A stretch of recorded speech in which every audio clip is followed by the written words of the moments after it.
Hello everybody, welcome back to my channel. So इसमें हम पढ़ेंगे जावा पैरामीटराइज कंस्ट्रक्टर्स क्या होते हैं, ये हम इसमें देखेंगे, ठीक है। एंड पिछली बार हमने डिफ़ॉल्ट कंस्ट्रक्टर्स देखे थे, उसी में का ये टाइप है second type which is parameterize constructor. Okay, तो a constructor which has a specific number of parameter is called a parameterise constructor. मतलब आप एक कंस्ट्रक्टर में एक से ज़्यादा आर्गुमेंट और इस पैरामीटर आप पास कर सके उसे कहते हैं पैरामीटराइज कंस्ट्रक्टर, ठीक है। तो यहाँ पे देखो, अगर मैंने कंस्ट्रक्टर ए करके है, उसमें मैंने int a comma int B दो वैल्यू पास किए, तो ये क्या हो गए पैरामीटर्स। इसे ही हम कहते हैं पैरामीटराइज कंस्ट्रक्टर। पैरामीटर पास किया ना, इसमें डिफ़ॉल्ट कंस्ट्रक्टर में हम पैरामीटर पास नहीं करते थे। ओके, सो नाउ इसमें सिंटैक्स देखो इसका कैसा है। क्लास ए, ऑफ कोर्स जो नाम का क्लास रहेगा वही नाम का आपका कंस्ट्रक्टर होता है, ये मैंने पिछली बार आपको बताया था। इंट और स्ट्रिंग करके दो पैरामीटर पास किए हैं, so it is a parameterise constructor. अब इसको अच्छे से समझने के लिए हम यहाँ पे प्रोग्राम के थ्रू समझते हैं, ठीक है। फॉर एग्जाम्पल यहाँ पे एक क्लास बना दिया ए नाम का। अब इसके अंदर क्या करेंगे, ए नाम का क्लास है तो ए नाम का ही पैरामीटर भी होगा, int a comma int b. Okay, so after this इसके अंदर हम क्या लिखेंगे, जो भी हमें वैल्यूज़ देनी है वो हम लिखेंगे। ओके, बट यहाँ पे उसके पहले हम ना एक्स एंड वाई करके वेरिएबल डिक्लेयर कर देते हैं। क्यों? बिकॉज हम वैल्यू जो भी डिक्लेयर करेंगे ना, वो हम यहाँ एक्स एंड वाई में स्टोर करेंगे। ओके, सो एक्स में ए की वैल्यू स्टोर हो जाए, वाई में बी की वैल्यू स्टोर हो जाए। अब यहाँ पे एक शो नाम का मेथड बनाएंगे। ओके, डिक्लेयर कर देते हैं।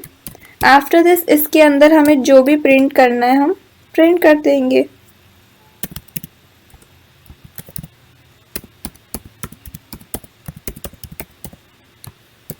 तो क्या प्रिंट करेंगे हम, एक्स। क्यों? बिकॉज एक्स में वैल्यू स्टोर हुई है। Okay, and y, x and y में हमने स्टोर किया ना वैल्यू, सो उसे प्रिंट करेंगे। आफ्टर दिस एक और क्लास बनेगा। किसका क्लास बनेगा इस बार? ऑब्जेक्ट बनाना है ना हमें, तो उसका भी क्लास होता है, ऐसा बताया था मैंने। अब इसके बाद इसके अंदर ए का ही ऑब्जेक्ट बनेगा, क्लास के नाम का ऑब्जेक्ट बनता है ए। रेफरेंस वेरिएबल हम REF दे देते हैं। न्यू पता ही है क्यों यूज़ होता है, मेमोरी एलोकेट करने के लिए क्लास को, एंड ए। नाउ अब यहाँ पे हम पैरामीटर पास करेंगे। यहाँ पे दोनों कौन से टाइप का है, इन टाइप का वैल्यू है, राइट, ए एंड बी। सो हम यहाँ पे फॉर एग्जांपल 10 एंड 20 पास कर देते हैं।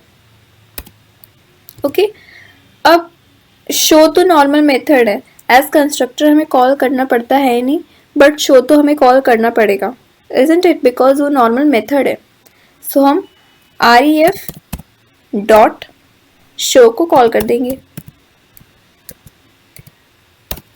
ओके, अब इसे रन करके देखते हैं।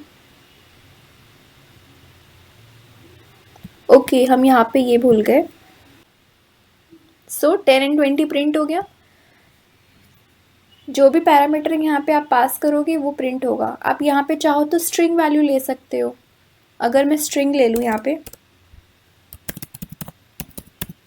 ओके, बी की वैल्यू हम क्या लेते हैं, स्ट्रिंग, तो वाई भी स्ट्रिंग होगा, क्योंकि आप जिसमें स्टोर कर रहे हो उसका डेटा टाइप तो सेम ही होना चाहिए ना। एंड हमेशा ना यहाँ पे अंदर जो भी आप वैल्यू डालोगे ना, for example int a, string b, ये सब हमेशा प्रिमिटिव होने चाहिए, प्रिमिटिव डेटा टाइप्स होने चाहिए। एज पहला इंट है तो इंटीजर वैल्यू है, दूसरा स्ट्रिंग है तो हम कोई स्ट्रिंग वैल्यू दे देते हैं, फॉर एग्जांपल नल, ठीक है। अब इसको रन करके देखो तो नल प्रिंट हुआ। डेटा टाइप के अकॉर्डिंगली आप पैरामीटर पास करोगे। ओके, सो ये था आपका parameterise constructor. I hope so आपको समझा है। So thank you for watching. Next time हम पढ़ेंगे कॉपी कंस्ट्रक्टर क्या होता है। ओके।